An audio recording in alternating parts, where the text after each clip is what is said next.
कर्म करे किस्मत बने, जीवन का यह मर्म, प्राणी तेरे हाथ में, तेरा अपना कर्म, तेरा अपना।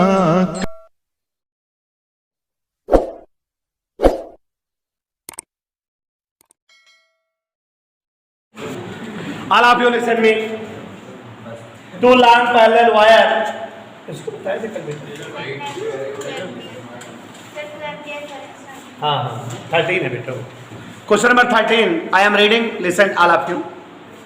2 ampere current is flowing in a long straight wire and a electron is moving with velocity 4 into 10 power 4 meter per second at a distance of 10 centimeter from the wire. Find the force on electron when it is moving parallel to wire, direction of current, and it is moving towards the wire. It is moving perpendicularly to both above condition. देखो बच्चों, सबसे पहले तो कोई एक straight wire है जिसमें current flow हो रही है, और स्ट्रेट वायर में जब करंट फ्लो हो रही है तो निश्चित तौर पर उसके चारों ओर intensity of electric magnetic field बन गई होगी, और उस मैग्नेटिक फील्ड में कोई एक electron means moving charge particle move कर रहा है। कभी वो वायर के परपेंडिकुलर होता है, कभी वायर की डायरेक्शन में होता है। अलग अलग कंडीशन में उस पर कितना अमाउंट का फोर्स अप्लाइड होगा यही बताना है। तो हम लोग चलो देखते हैं, एक एक कंडीशन लगाते हैं और आप सभी लोग समझने का ट्राई करिएगा। तो at first 2 ampere current is flowing in a long straight wire. Look here beta. Here is a question number 13. Here is a large straight wire in which 2 ampere current is flowing. Look here. 2 ampere current is flowing through a straight wire.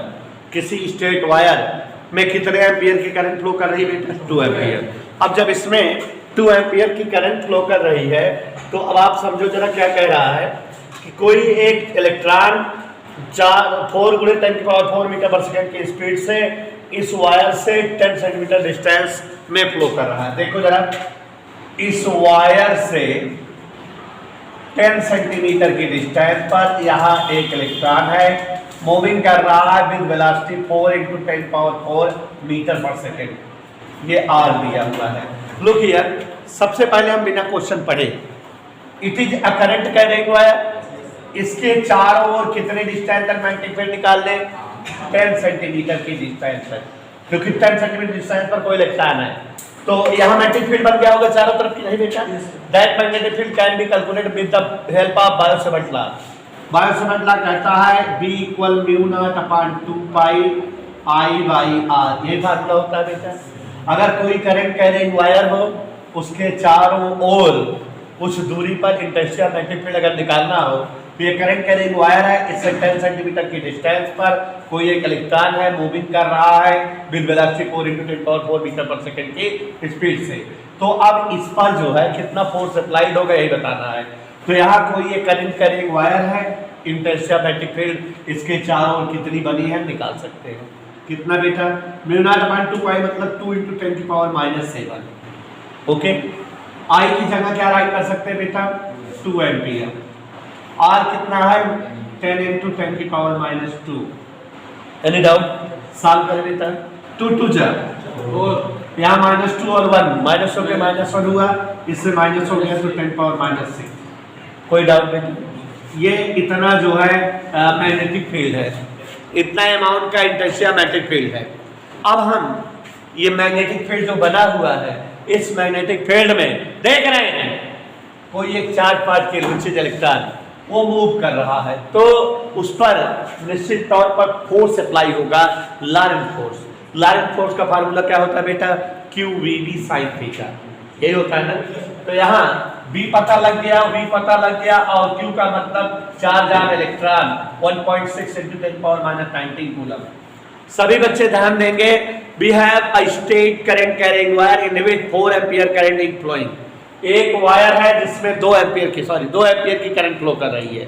Wire से 10 centimetre की distance पर there is an electron. अब आप समझो इतनी distance पर magnetic field बना 4 × 10⁻⁶ Newton पर एम्पियर मीटर या टेस्ला।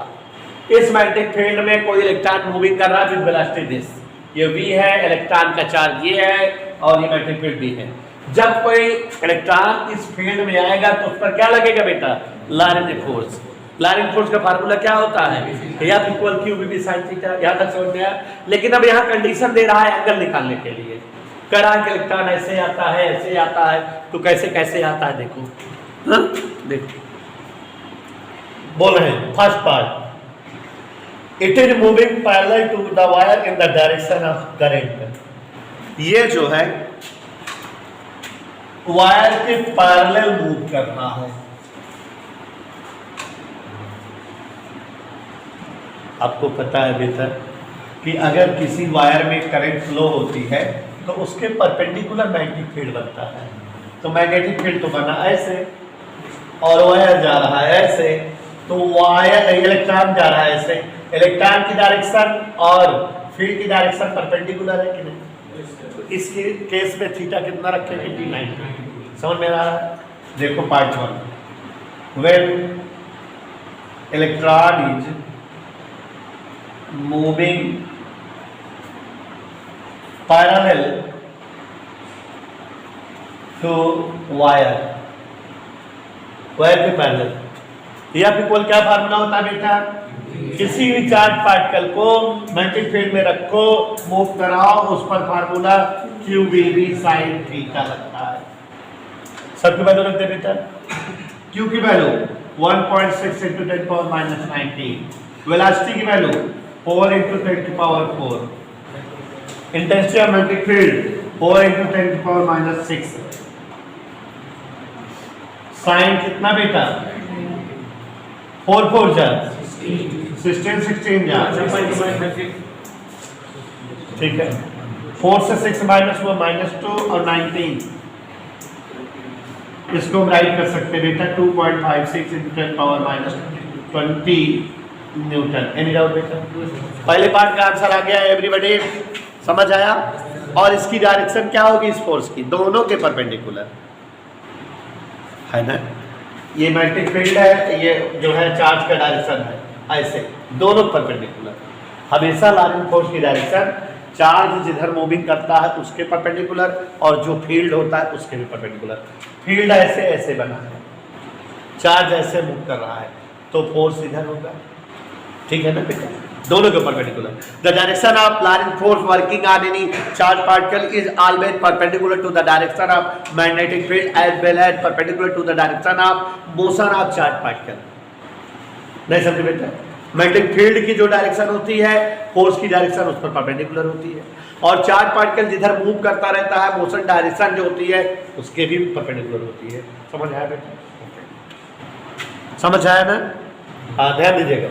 दूसरा पार्ट कह रहा है इट इज मूविंग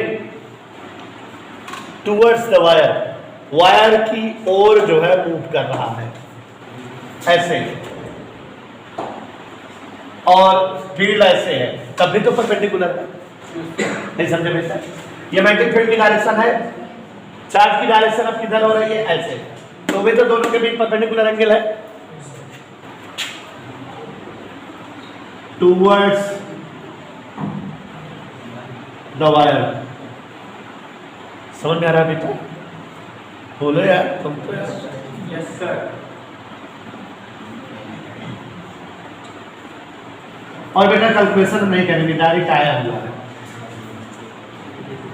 ठीक है ना? आया नहीं है। अभी थर्ड देखो, it is moving perpendicular to both above condition, दोनों कंडीशन के परपेंडिकुलर रहे, मतलब ऐसे और ऐसे। परपेंडिकुलर मतलब ऐसे होगा कि नहीं? Yes sir. नहीं समझे? पहले चार्ज किधर मूव कर रहा था? ऐसे था। बाद में चार्ज कैसे मूव कर रहा था? ऐसे। दोनों कंडीशन परपेंडिकुलर क्या होगी? इस तरह होगी कि नहीं? माने अब चार्ज पार्टिकल जो है, ये जो फील्ड बनी थी उसके पैरेलल हो गया। नहीं समझे? The direction of charge particle in first case is like this, yes sir. and the direction of charge particle in second case is like this.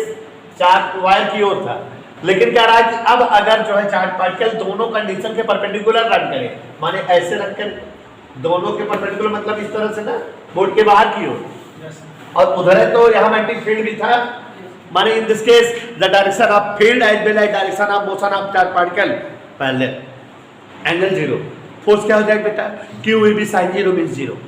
समझ में आया? तो हम डायरेक्ट लिख दे रहे, समझ में आ रहा है ना बेटा? F इक्वल, सिद्धांत समझ में आया बेटा? Yes sir. फिगर देख के समझना, ठीक है? तो राइट करके जल्दी दूसरा बताएं। रिलेशन भी two infinitely long insulated wire are placed perpendicular to each other. Current in one wire I1 is 2 ampere and second wire I2 is 1.5 ampere. Find the magnitude and direction of magnetic field at point P. If current in one wire is reversed, what will be the magnetic field? Question सुन लिया आपने, एक बार फिर सुनिए। Two infinitely long wires are placed perpendicular to each other. देखो बेटा, दो insulated wire है, एक ऐसे रखा है, एक ऐसे रखा है, कोई डाउट बेटा? Both wires are perpendicular to each other. समझ में आया बेटा साहब? वन वायर में करंट I1 फ्लो कर रही है, I1, और दूसरे वायर में I2। फिगर दिखाई दे रहा है बेटा? I1 की वैल्यू 2 एम्पियर है और इसकी वैल्यू 1.5 एम्पियर है। There are two insulated wire, दो वायर ऑफ लॉन्ग साइज के हैं। वन वायर में करंट I1 2 एम्पियर की, दूसरे वायर में करंट I2। इतना सुनना है, वायर्स परपेंडिकुलर है। आगे देखो क्या कह रहा है, कह रहा है find the magnitude and direction of magnetic field at point P। एक पॉइंट P है यहाँ पर, इस पॉइंट P पर what will be the intensity of magnetic field, magnetic field क्या होगी। इस पॉइंट P की कंडीशन फिगर में दिया है कि ये दूसरे वायर से कितनी दूरी पर है बेटा, 3 सेमी, और पहले वायर से कितनी दूरी पर है, 4 सेमी। अब बेटा अपने आप समझो जरा, ये जो वायर है इसके कारण 4 सेंटीमीटर डिस्टेंस पर मैग्नेटिक फील्ड बनेगा इस तरह से पहले, और इस वायर में मैग्नेटिक फील्ड बनेगा इस तरह से। दोनों फील्ड परपेंडिकुलर होंगे, दोनों का रिजल्टेंट हम निकाल सकते हैं। पहले दोनों को तो निकालें। इस वायर के through produce magnetic field V1 और इस वायर के through produce magnetic field V2। V1 की वैल्यू क्या होगी बताओ, μ0/2 पाई I1 बाई, आगे ही फार्मूला होता है 2 × 10⁻⁻7। I1 की जगह 2 एम्पियर, R की जगह 2 2 जा कितना आ गया,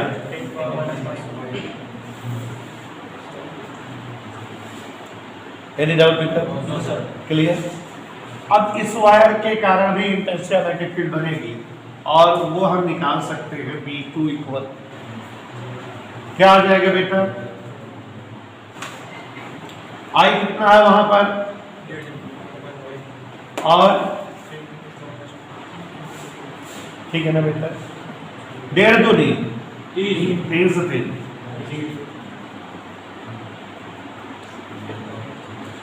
ये V1 आ गया बेटा और ये क्या आ गया, दोनों की वैल्यू सेम आ रही है क्या बेटा?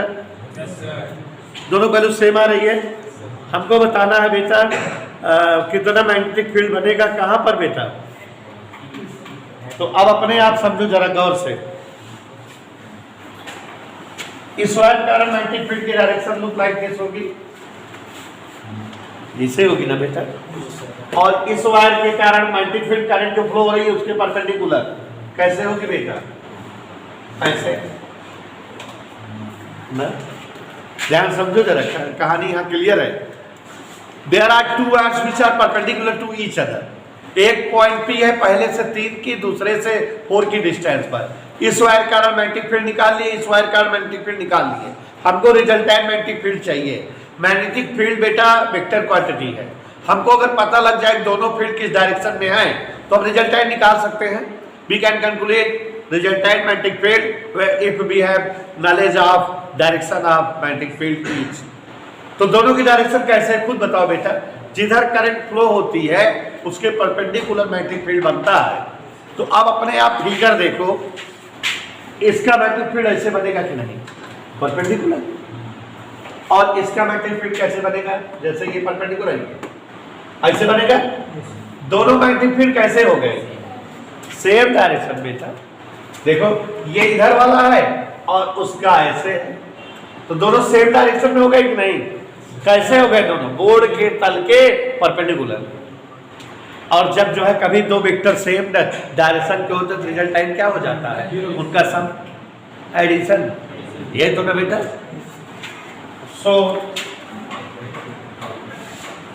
रिजल्टेंट समझ में आया कि नहीं बेटा। नहीं तो फिगर देखो, दोनों वायर परपेंडिकुलर है, परपेंडिकुलर वाला फार्मूला लगा लो, आगे हो जाएगा। Resultant intensity B equal B1 plus B2।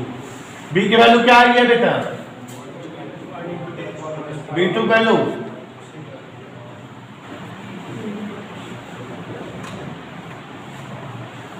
Any doubt बेटा, कोई दिक्कत, समझ आया बेटा, लगाओ।